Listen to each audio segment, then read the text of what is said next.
Freakier Friday, years after Anna and Tess have experienced a body swap, Anna has a child of her own and is about to get married. That all leads on to the uniting of two families that may be more difficult, and the lightning may strike twice in the same place.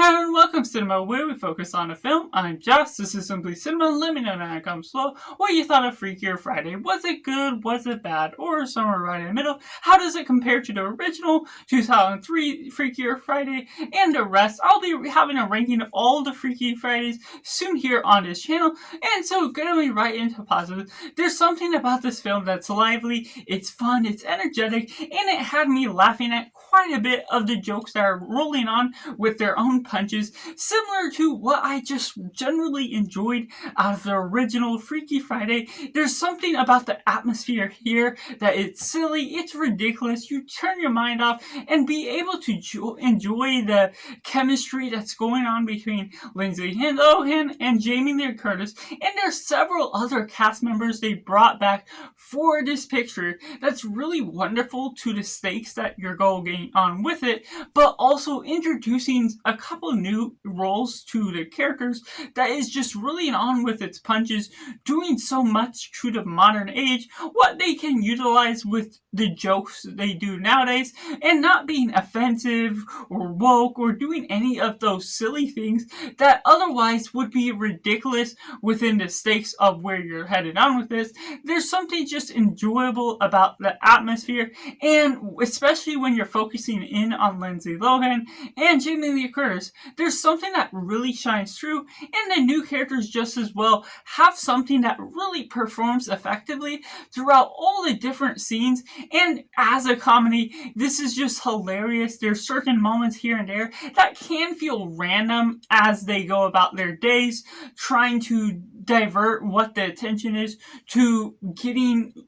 this marriage torn apart when everything is not always going in the way of these girls that are the daughters of the ones getting married. That all leads on to different schemes that's fun to go about, but also learning each other's roles, learning each other's lives, and also having it heavier emotional beats, the symbolic themes that we've seen similar to the original film, but still manages to carry its own beats, whether in new scenes or new types of things. There's a demographic that really changes within the atmosphere while still carrying some of that ambiance to the 2000s early Disney vibes that is absolutely enjoyable for the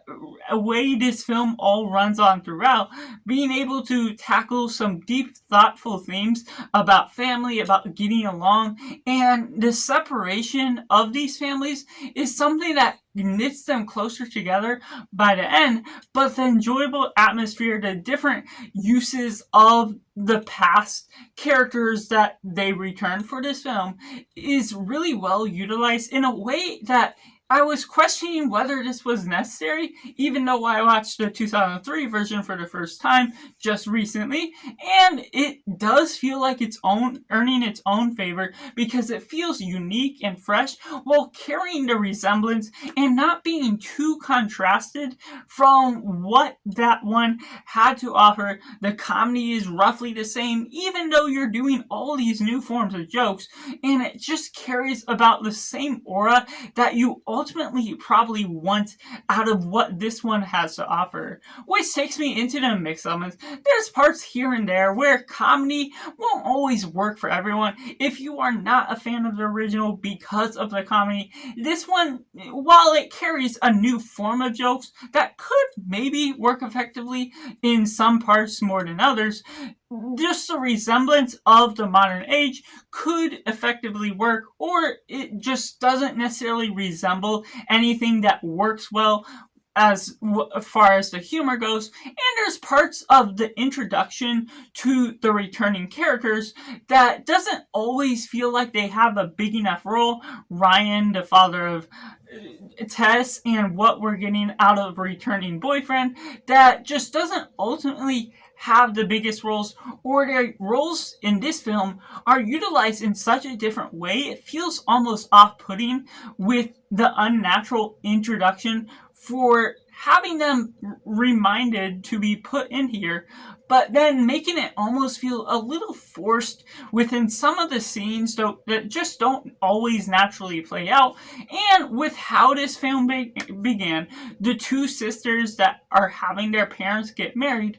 are a little mean-spirited at the beginning. They make jokes to each other, make some things where they bicker throughout, and of course that leads on to the resolvement of what all they have to resolve as a whole. But the ultimate sacrifice to having these girls fight each other at the beginning, rather than the first film where it was the mother and daughter where they loved each other to begin with, it completely contrasts the way you're falling about that, which does create a nice original formula that I do like the attempt and effort to be able to recover from that same formula of a story. But of course, the mean-spirited moments could remove you from what ultimately is coming out of this project as a whole. And here and there, I felt there was a little bit too much more added to the runtime, where it may be only about 10 minutes extra screen time, but it ultimately pays a sacrifice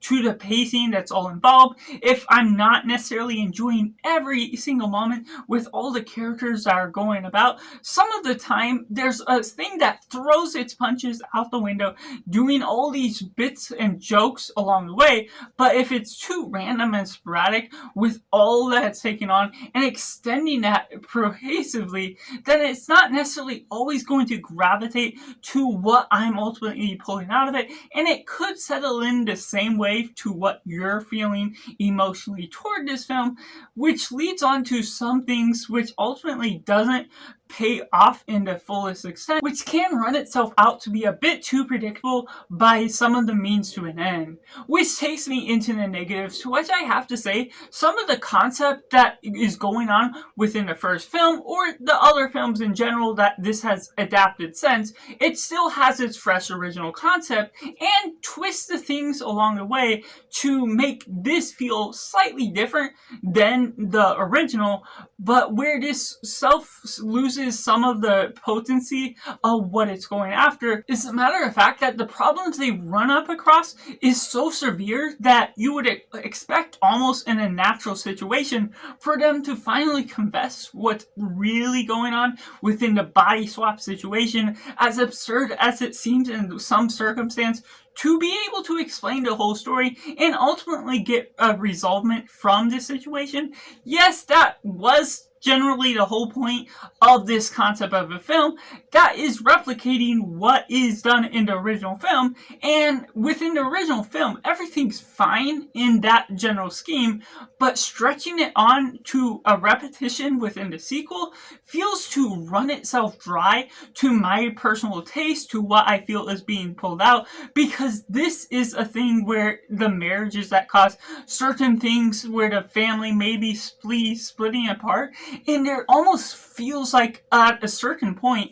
where it draws the characters to confess what is going on, but in the natural circumstance, they don't do it, which is something that really bothered me almost in that sort of situation, where it can be repetitious in that sense and not necessarily drawing itself to try and attempt to do things, making some things to be rather predictable to a means that doesn't necessarily feel as natural as the previous film did. And yes, for comedy films, that's what you can expect. It makes up its own rules along the way, and you're not always trying to get away from doing the absurd. But at the same time, there's just a weird type of feeling I had based on that background of the story, some of the elements to the whole formula as a whole, that felt like it was drawing itself out in a way that I still enjoyed all the jokes, all the humor, and the momentum that it was carrying as a whole, but still the ultimate vibe from this film was a little bit detracted slightly from what we're ultimately getting out of the story as a whole. So that's just my personal thoughts on Freakier Friday, which I have to rate a simply 7 out of 10. Let me know down in the comments below what you thought of Freakier Friday. Was it good? Was it bad? Or somewhere right in the middle? And how does it compare to the 2003 version? Or if you've seen any of the other adaptations, you can let me know those just as well. I'll be having a ranking of all 5 on my channel coming here soon, so make sure to like this video if you enjoy it, subscribe if you haven't already to join in film culture community where we talk about love of cinema as a whole. So if that's just all, and make sure to do yourself a favor and go watch a movie.